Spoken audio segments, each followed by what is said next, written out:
Southern Kentucky community is mourning the death of a couple found dead inside their home. Police say Lewis and Carol Catron died of accidental carbon monoxide poisoning.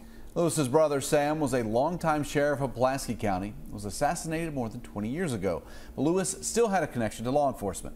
WKYT's Phil Pendleton spoke to people who knew them, has more on how they're being remembered. That's our top story at noon. Lewis Catron grew up in a law enforcement family. Of course, his father and brother, before they died, were heavily involved in police and law enforcement work. And of course, Lewis Catron would sort of follow in their footsteps, staying very active from the fire department to the rescue squad to the sheriff's office here in Pulaski County, a funeral home, and other aspects throughout the community. Lewis Catron would stay involved in that line of work. Lewis and Carol died Friday. The sheriff says a truck had been left running in the garage. They were found dead in their home. It's been investigated as a tragic accident. Lewis worked at Southern Oaks Funeral Home and had worked for the Kentucky Lottery.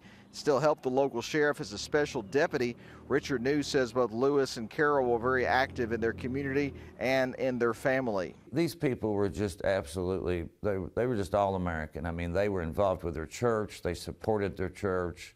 They were involved in the community, and they just didn't talk it. I mean, they lived it. They did it. They were involved with the fire department. Southern Oaks Funeral Home is handling the arrangements for both. There will be a visitation service after 5 o'clock Wednesday and a funeral 1 o'clock on Thursday, both at the Beacon Hill Baptist Church in Pulaski County. Phil Pendleton, WKYT.